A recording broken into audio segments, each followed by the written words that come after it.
ولا تعجل بالقرآن من قبل أن يقضى إليك وحيه وقل رب زدني علما.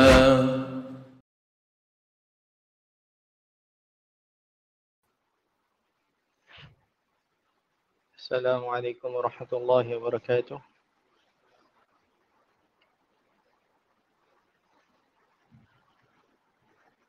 الحمد لله رب العالمين، وأصلي وأسلم على أشرف الأنبياء والمرسلين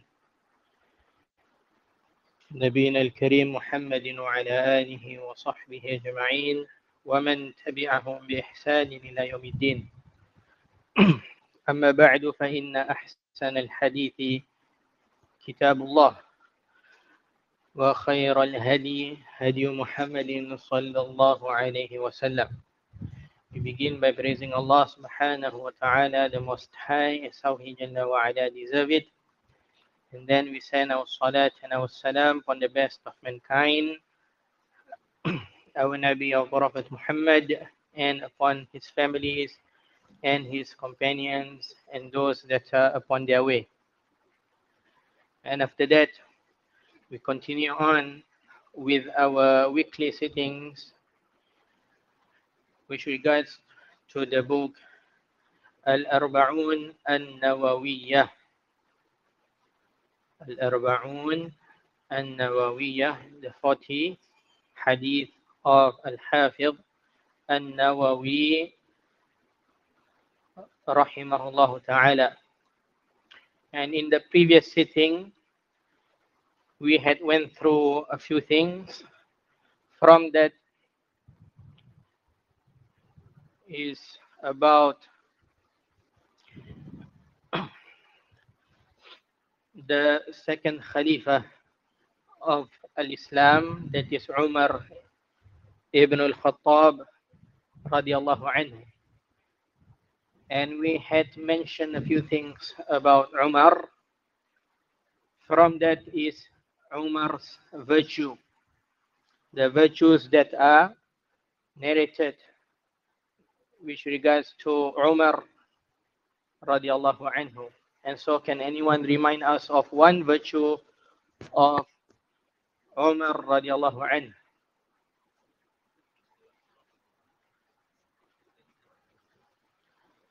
Umar is an Amir al-Mu'minin, is a leader of the believers. And Umar radiallahu anhu died in the year, what's your name? Abdullah? He died in the year? Adhan. Umar died in the year 23 after the hijrah of the Prophet sallallahu alaihi wasallam. And how did Umar died? He was assassinated and died as a martyr radiallahu anhu. Who killed him? Abu al-Lu'lu' al-Majusi. Tayyib. Also, we had mentioned that the lineage of Umar meets the lineage of the Prophet sallallahu alaihi wasallam. They share the same great grandfather. And who is that great grandfather that they share?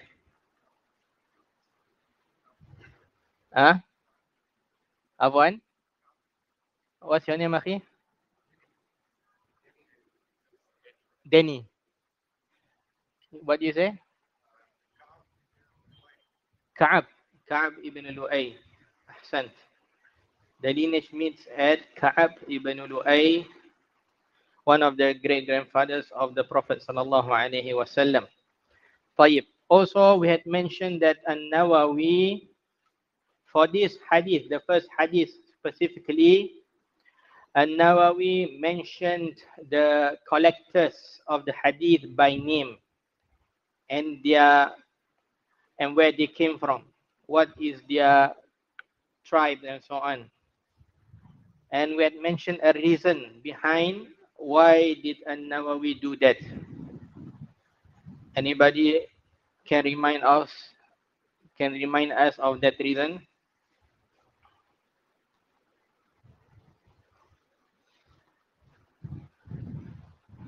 Sorry. Can you raise your voice, please?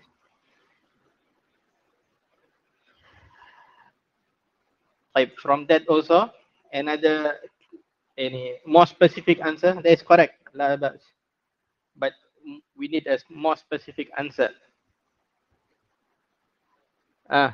Umar.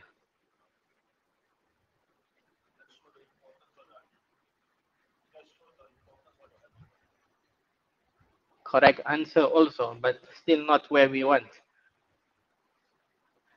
And Nawawi said in his Muqaddimah that he is going to narrate most of the hadith from Bukhari and Muslim. Most of the hadith found in the Arba'in is from Al-Bukhari and Muslim, both in their Sahih. So due to this, he wanted to make known of who are these two great men. Since he is going to narrate from them the most, so he wanted to make known to the one that reads his book, who are these two great men?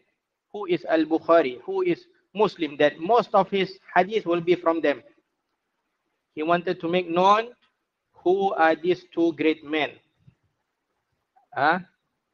What is their full name? What is the status of their two books between the Muslims, in the ranks of the Muslims, and so on. Understand? And we had went through also the first collector, that is Al-Imam Al-Bukhari rahimahullahu ta'ala. And from the very first thing that we should know about Al-Bukhari is his name. So what is his name? Muhammad ibn Ismail Al-Bukhari. And we say that Al-Bukhari is a town called Al-Bukhara. Al-Bukhari is attributed to the town Al-Bukhara, where? In Uzbekistan. And Al-Imam Al-Bukhari was born in the year 194, correct? And he died in the year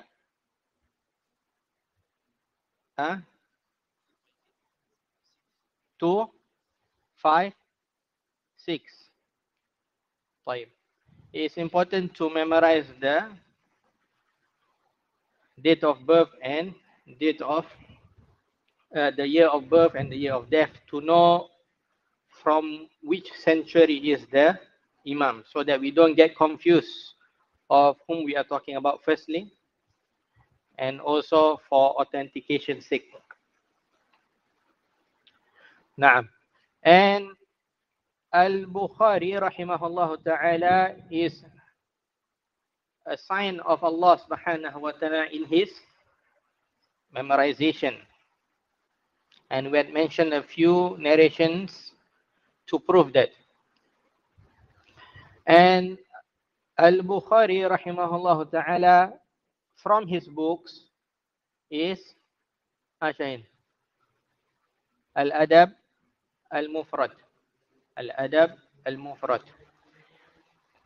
And his most famous book is Sahih Al-Bukhari.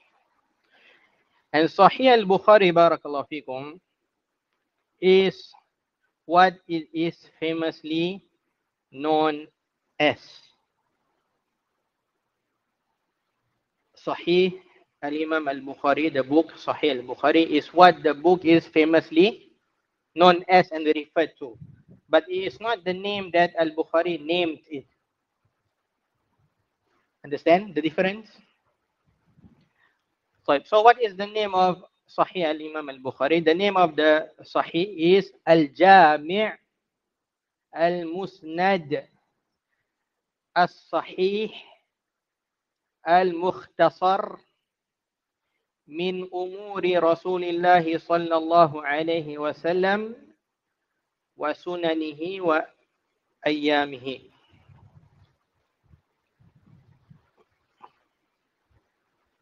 Al-Jami' Al-Musnad Al-Sahih Al-Mukhtasar min umuri Rasulillah sallallahu alaihi wasallam wa sunanihi wa ayyamihi. This is the full name of Sahih Al-Bukhari.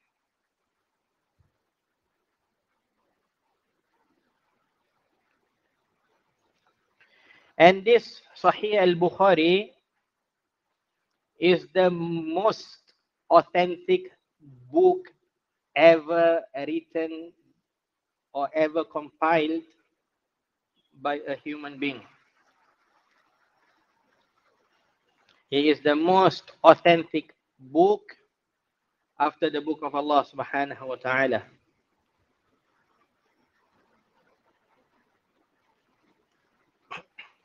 Al-Imam Al-Zahabi rahimahullah ta'ala mentioned in his book Siyar Al-A'lam Al-Nubala about Sahih Al-Bukhari, وهو أعلى الكتب الستة سندا إلى النبي صلى الله عليه وسلم في شيء كثير من الأحاديث, and it is the nearest out of all the 6 books of hadith to the Prophet sallallahu alaihi wasallam.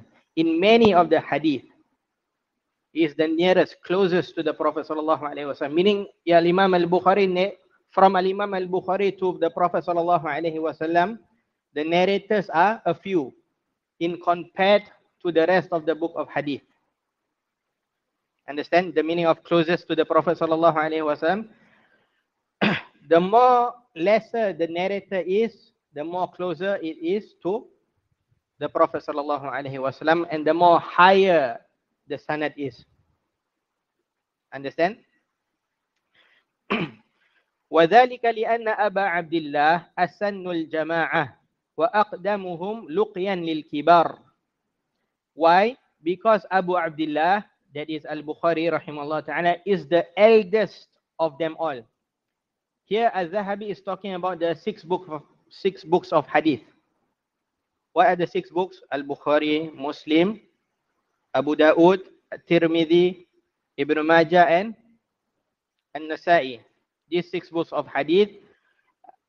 Al-Zahabi is saying that Al-Imam Al-Bukhari is the eldest of them all. Abu Abdullah is the eldest of them all, and the eldest to meet the senior scholars. أخذ عن جماعة يروي الأئمة الخمسة عن رجل عنهم.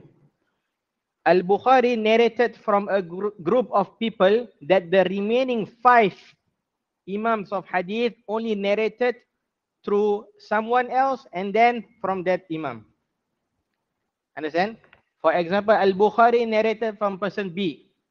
The rest of the 5 imams of hadith in their books only narrated from person B and then person A. Al-Imam Bukhari straight away from person A. There's no someone in between. So he is closer to the Prophet sallallahu alaihi wasallam in terms of his narrators, the chain of narrators. Understand? And we have already mentioned that Al-Bukhari died in the year 256 after the hijrah of the Prophet sallallahu alaihi wasallam, the night of Eidul Fitri, the last day of Ramadan. And he was prayed over and buried on the day of Eidul Fitri. Naam. And the next collector of the hadith, for the first hadith, we are still in the first hadith, in the part of the collector of the hadith. The second collector of hadith is Abu Hussein Muslim ibn al-Hajjaj ibn Muslim al-Qushayri al-Naysaburi.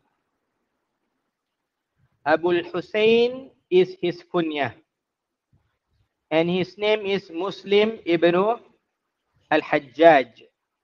Muslim ibn al-Hajjaj al-Qushayri al-Naysaburi. Al-Imam Muslim was born in the year 204 after the hijrah of the Prophet sallallahu alaihi wasallam. Al-Imam Muslim was born in the year, which year? 204 after the hijrah. In Naisabur, in a place called Naisabur. And Naisabur is in Khurasan. Naisabur, the place where Al-Imam Muslim is attributed to, is called Naisabur. And Naisabur is where? In Khurasan. Where is Khurasan? Huh? In present day Iran. In present day Iran. Ahsan. So this is where Al-Imam Muslim is from. In Naisabur, he was attributed to the place called Naisabur in Khurasan, that is present day Iran. Al-Imam Dhahabi rahimahullah ta'ala said about him, said about Al-Imam Muslim in his book Al-Ibar, Abu al-Husayn al-Naisaburi al-Hafiz, ahadu arkan al-hadith. Al-Hafiz, ahadu arkan al-hadith. Abu al-Husayn al-Naisaburi, that is Al-Imam Muslim, is an Hafiz. He is a Hafiz. What is Hafiz? Again, Al-Hafiz is a legislated title. It's not just any title to be given or to be said about anyone and so on. Naam. And titles, especially legislated titles, should be used appropriately and not to be played around. If it is played around and used in other than its places, then it loses its what? Importance. If everyone nowadays is called a sheikh, then where's the importance of a sheikh? How do we differentiate between this person is a real sheikh and this person is just a linguistic sheikh? If everyone is an ustad, the same thing. Ya ustad, everybody is an ustad. Everybody is a sheikh. One of our teachers used to say in Al-Madinah that it came to a point where even the cats in the street, they call Ya Sheikh. And if they want to talk to the cat, they say Ya Sheikh. And so on. It had reached a point where these legislated titles are played around. So much so that it loses its importance. And so what do? We should restore its importance and only use it to the appropriate people and not to use it with anyone, just anyone. And so Al-Hafiz is a legislated title. In the past, no one is called Al-Hafiz except for those who deserve it. And Al-Hafiz is a title for one who memorizes how many hadith?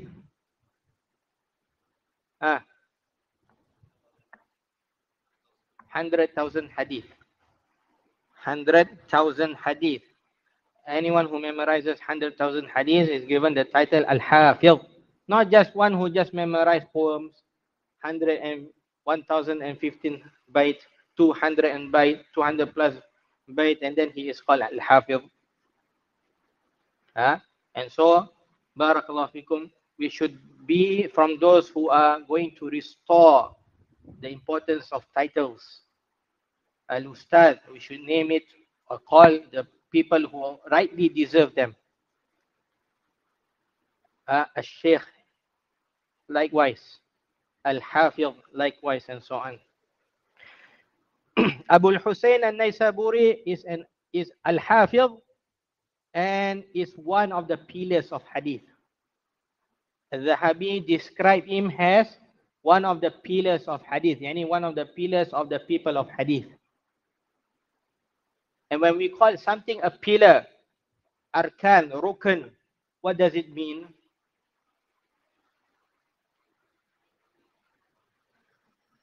Arkanu salah. Arkanul Islam, rukun Islam. Correct, we say rukun Islam come, how many? 5. Rukun Iman, how many? 6. We call them rukun, arkan, correct? What is the meaning of rukun? What is the meaning of arkan? It is translated as pillars, correct? Why are they called pillars? Why are they called pillars of Islam? Why are they called pillars of Iman? Why? Anybody knows the reason? Huh? Because they are the most important of them. Most important. Where? Type. I give an example. A house without pillars, what becomes to the house? Crumbles. Can it stand? Maybe 1 or 2 days. And then it what? Crumbles. Correct. It will fall. Because it is not upon pillars. The same thing, the pillars of Islam. If without these pillars of Islam, the Islam of a person will what? Fall and breaks. Naam. And the meaning of fall and breaks, we will take later on. It does not mean that a person is no longer a Muslim also. Understand? Understand my words properly. The same thing, when Al-Zahabi rahimahullah ta'ala described Abu Hussein al-Naisaburi, that is al-Imam Muslim, as a pillar of hadith. What does it mean? He is one of the person that had the science of hadith stands upon. He is one of the people where the sciences of hadith what? Stands upon it. So he is such an important person that he is considered as a pillar of hadith. The science of hadith stands upon him. He is one of the people that makes the science of hadith upright, straight, and is preserved, and so on. Understand the meaning of arkanul hadith? Ahadul arkanil hadith. Naam. So this is what Al-Zahabi described Al-Imam Muslim as a hafiz, and is one of the pillars of hadith. And also Al-Zahabi, he said, قال محمد ابن عبد الوهاب الفراء كان مسلم ابن الحجاج من علماء الناس ومن أوعية العلم. Muhammad ibn Abdul Wahhab al-Farra said, Muslim ibn Hajjaj is from the Islamic scholars, from the ulama of the people. And he is one of the vessel of knowledge. One of the vessel of knowledge. You know what is a vessel? Where you keep what? Water and so on, correct? The vessel. Like a pot also, that keeps something inside it. So he is considered a vessel of knowledge, due to him preserving a lot of knowledge with him. And Al-Hafiz An-Nawawi rahimahullah ta'ala said about Al-Imam Muslim, وَأَجْمَعُوا عَلَى جَلَالَتِهِ وَإِمَامَتِهِ وَعُلُوِّ مَرْتَبَتِهِ وَحِذْقِهِ فِي هَذِهِ الصِّنْعَةِ وَتَقَدُّمِهِ فِيهَا وَتَضَلُّعِهِ مِنْهَا. An-Nawawi described Al-Imam Muslim by saying all of them, meaning the Islamic scholars, are in agreement upon his greatness, his leadership, his high status, his intelligence in this field, that is the field of hadith, and that he is in the forefront of the science of hadith, and he is well nourished in it. He is at the forefront of this science of hadith, in the knowledge of hadith, and he is well nourished in it. And Al-Khatib Al-Baghdadi rahimahullah ta'ala said about Al-Imam Muslim in Tarikh Baghdad, he said, قال أحمد ibn Salamah, رأيت أبا زرعة وأبا حاتم يقدمان مسلم بن حجاج في معرفة الصحيح على مشايخ عصرهما.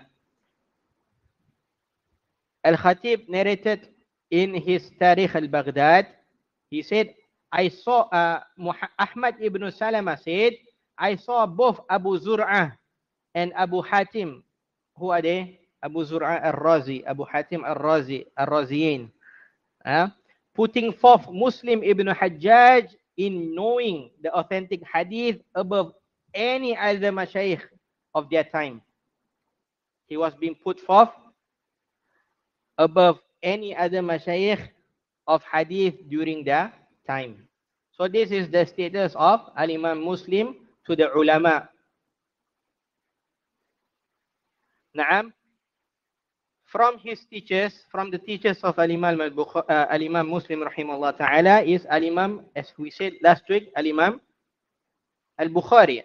Al-Imam Al-Bukhari is from the teachers of Al-Imam Muslim rahimahullah ta'ala. And from his teachers is also Al-Imam Ahmad. Al-Imam Ahmad is also from the teachers of Al-Imam Muslim.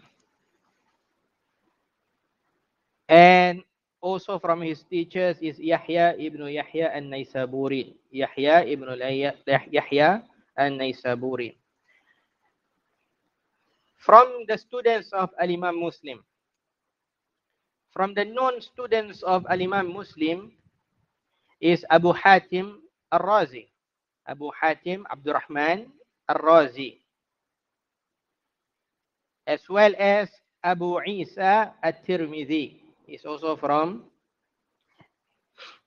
his students. Abu Isa al-Tirmidhi, that is Muhammad ibn Surah. Abu Isa al-Tirmidhi, Muhammad ibn Surah, the author of Jami' al-Tirmidhi, one of the 6 books of hadith. And also from his students is Ibn Khuzaymah. Ibn Khuzaymah, Muhammad ibn Ishaq, Ibn Khuzaymah, the author of Kitab al-Tawheed and so on. And from the books of Al-Imam Muslim is Kitab At-Tamyiz, a book on hadith also, At-Tamyiz, as well as Kitab Al-Kuna Wal-Asma, Al-Kuna Wal-Asma, in the field of the narrators of hadith, Al-Kuna Wal-Asma, knowing what is their kunya, what is their name and so on, Al-Kuna Wal-Asma. And also the book, the main book of Al-Imam Muslim rahimahullah ta'ala, that is Sahih Muslim. Sahih Muslim. And again, Sahih Muslim is what it is famously known as. It is not the real name of Sahih Muslim. Al-Imam Muslim named it with a name.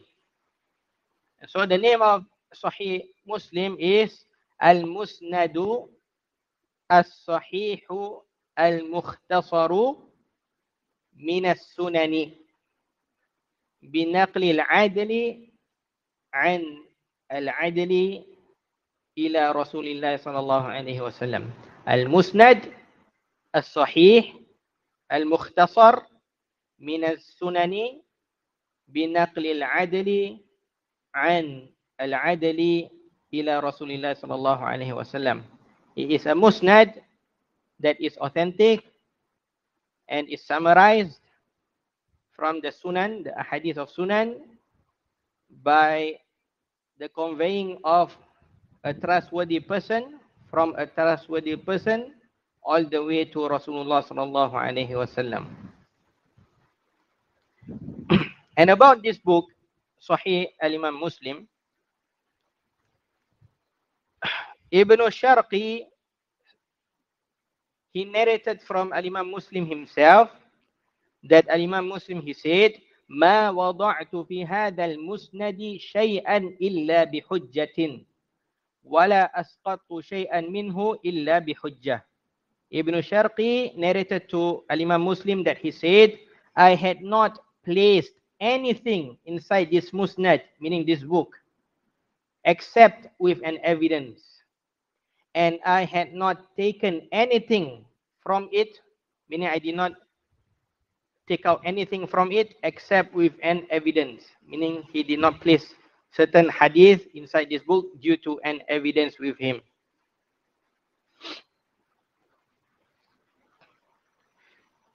And Al-Imam Zahabi rahimahullah ta'ala mentioned about Sahih Al-Imam Muslim in his Siyar. He said, قال أحمد ibn Salamah, كنت مع مسلم في تأليف صحيحه 15 سنة قال وهو 12,000 حديث. Ahmad ibn Salama, he said, I was with Muslim while he was compiling this Sahih, while he was compiling this book, Sahih Muslim, which took about 15 years. And it contains 12,000 hadith. Naam. So from this, how many years did Al-Imam Muslim took? How many years did Al-Imam Muslim took to compile and finish Sahih Muslim? 15 years. 15 years to compile one book. This shows his precision and really wanting to put certain hadith inside it or to remove it. Really study well what he wanted to be in his book and what not to be in his book and so on. 15 whole years was taken to make this Sahih Muslim. Naam. And Al-Imam Muslim rahimahullah ta'ala died at the age of 50 plus on 25th Rajab. 25th Rajab in the year, which year? 261 after the hijrah of the Prophet sallallahu alaihi wasallam in Naisabur, where he was also buried there in Naisabur in a place known as Nasrul Abad. Nasrul Abad. So these are the two great Imams of Hadith from the forefront. When we mention about people of Hadith, these two will always be from the forefront of them. Will always be leading the names of the Muhaddithin. Al-Imam Al-Bukhari, Muhammad ibn Ismail, as well as Al-Imam Muslim ibn Hajjaj, Abu al-Husayn, and their two books, as how Al-Imam Nawawi or Al-Hafidh Al-Nawawi said. What did he say? في صحيحيهما اللذين هما من أصح الكتب المصنفة. What did Al-Nawawi describe the two books as? They are the most authentic book ever to be authored, ever to be compiled after the Quran. Naam. So these are the two great Imams, and these are the two books of theirs that Al-Imam Al-Nawawi or Al-Hafidh Al-Nawawi wanted to convey to those who are reading his Arba'un. That is why he mentioned them by their full name, where they came from, and their status, the status of their books in his very first hadith. The hadith number 1. Understand? طيب. May Allah subhanahu wa ta'ala clothe both these two Imams with his mercy, for indeed they have spent their entire lives in service of the whole Islamic nation, and it is from their rights that we seek forgiveness for them whenever we are able to. Rahimahumullah rahmatan wasi'ah wa askanahuma fasiha jannatihi. طيب. So this is the second part of the hadith that we are explaining. The first part is the narrator of the hadith, that is Umar ibn Khattab radiallahu anhu, and then part 2 or the second part is what? The collector of the hadith. The next thing is about the terms of the hadith, the terms found in the hadith. And what we mean by terms found in the hadith, we are going to, if there are difficult terms or terms that is in need of explanation, word by word, this is what we are going to explain. This is what is meant by terms of the hadith. We are not explaining the benefits being derived of the hadith yet. This is the last part of what we are going to do. But what we are doing now is only explaining the meaning of the terms found in the hadith. Understand the third part? 5. The terms in the hadith. The first term that is in the hadith is the term al-a'mal. Innamal a'malu binniyat. Al-a'mal. Al-a'mal. What is al-a'mal? Al-a'mal is the plural form of al-amal. Al-a'mal is the plural form of the word al-amal. And al-amal translates to actions. Al-amal is what? An action. When we say this is an amal of something, this is an action of something. To do something. Action and action.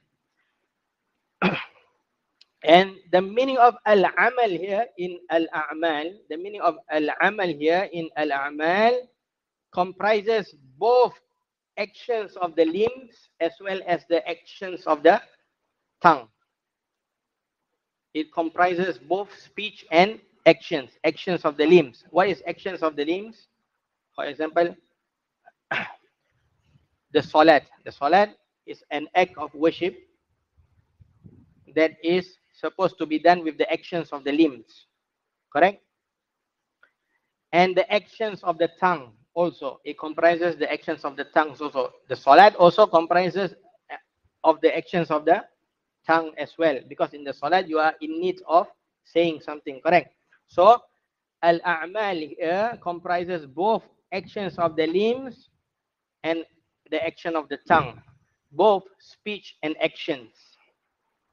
It does not only specify for the actions of the limbs.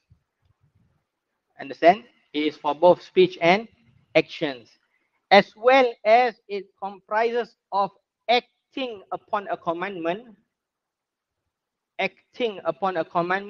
and leaving off a prohibition. It comprises of acting upon a commandment, to do a commandment. Allah subhanahu wa ta'ala commands you to give zakat. So if you do it, this is an amal. This is you doing an action. Understand? And when we say someone is doing an action, it does not only mean about doing what is commanded. It also includes leaving off what is prohibited. Leaving off something is also an action. To do something is an action. To leave off something is also an action. Understand? Allah subhanahu wa ta'ala says, وَلَا تَقْرَبُوا الزِّنَا. And do not come close to zina. Here Allah subhanahu wa ta'ala prohibits one from getting close to zina. So if one were to leave off a zina and anything that makes him get close to zina, he is still doing an action. Understand? So doing an action is an action. Leaving off something is also an action. And all of that falls under the term al-a'mal. Understand? The next term, an-niyat. An-niyat. An-niyat is the plural form of an-niyatu. An-niyat is the plural form of an-niyah. An-niyatu, with the ta'un marbutatun at the back. And an-niyatu translates to intention. Intention. Linguistically, an-niyah means al-qasdu. Al-qasd. And al-qasd is to intend. Al-qasd, to intend. Whether in the heart or with the actions also. Al-intent. For example, I have al-qasd to go to the masjid. I have a qasd. So I intend to go to the masjid. Understand? As for its legislated meaning, Ibn Qayyim rahimahullah ta'ala generally defined it in Bada'i al-Fawaid, that is amalul qalb. Amalul qalb. What is an-niyah? Ibn al-Qayyim said, an-niyah is the action of the heart. An-niyah is the action of the heart. When a person say, I intend to do something, this intent of him is the action of his heart, wantingness. And wantingness of someone comes from where?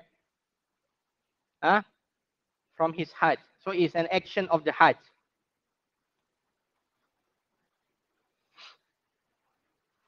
So this is what Ibn al-Qayyim rahimahullah ta'ala defined an-niyah legislatedly. Amalul qalb, the action of the heart. Our Sheikh Abdullah ibn Abdul Rahim al-Bukhari rahimahullah, hafizahullah ta'ala, he said, an-niyah al-azmu ala fi'li ibadatin taqarruban ila Allah. Al-azmu ala fi'li ibadatin taqarruban ila Allah. The Sheikh Abdullah al-Bukhari, hafizahullah ta'ala, he said, an-niyah, what is the legislated meaning of an-niyah? Is a strong determination. An-niyah is a strong determination in doing a worship. A strong determination in doing a worship so that it will gain closeness to Allah. An-niyah is a strong determination in doing a worship so that it will gain closeness to Allah. This is what the Shaykh defined an-niyah as. And also, when we say a strong determination, where does it come? A strong determination comes from the heart. Al-Qarafi rahimahullah ta'ala said in Al-Dhakhirah, he said the legislated meaning of an-niyah is qasdul insan biqalbihi ma yuridu bifi'lihi. Qasdul insan biqalbihi ma yuriduhu bifi'lihi. What a person intends with his heart that he wants to act out. What a person intends with his heart that he wants to act out. Again, he defined it as an action of the heart. What a person intends in his heart.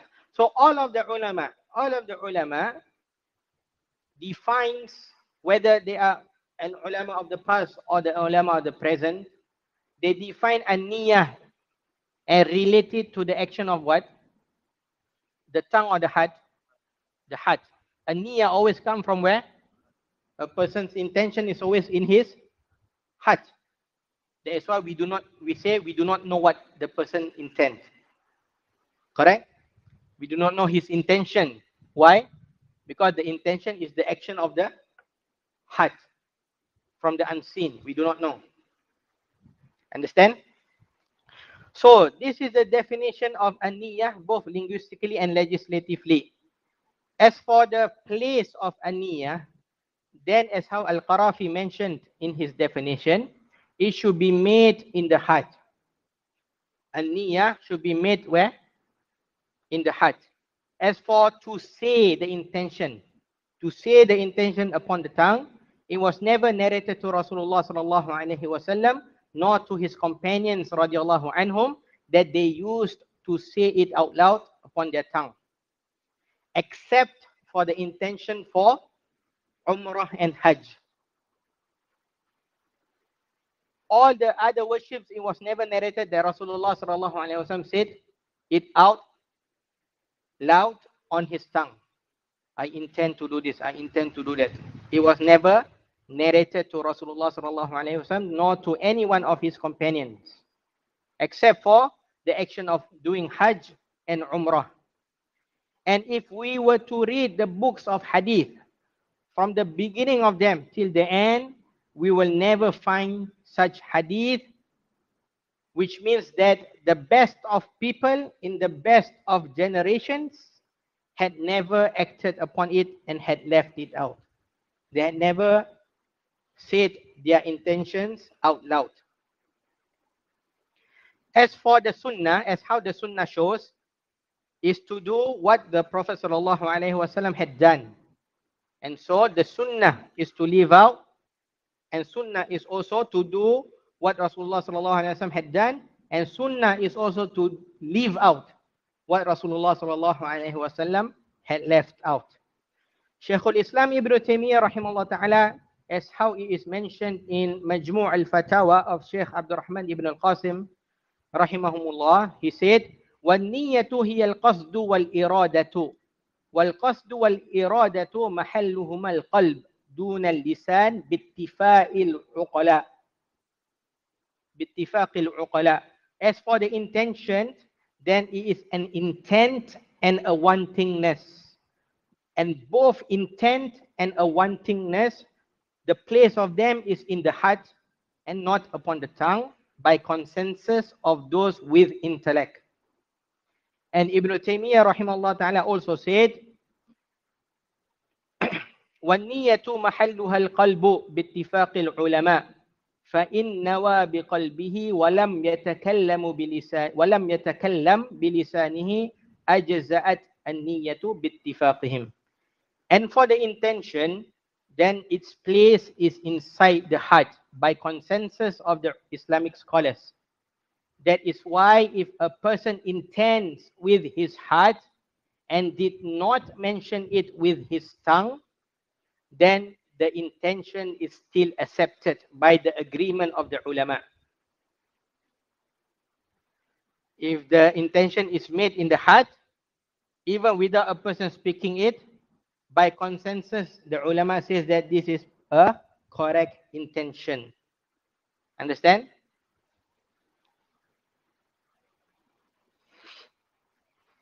The next word, al-hijratu. Al-hijratu. Shaykh Abdul Aziz Ibn Baz rahimahullah ta'ala, he said, al-hijratu al-intiqal min baladin ila baladin.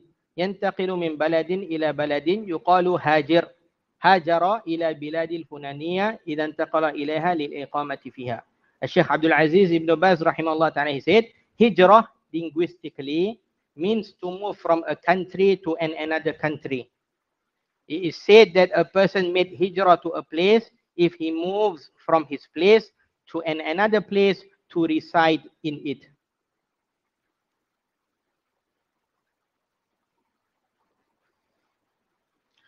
لكن الهجرة الشرعية هي انتقال من بلد الشرك إلى بلد الإسلام.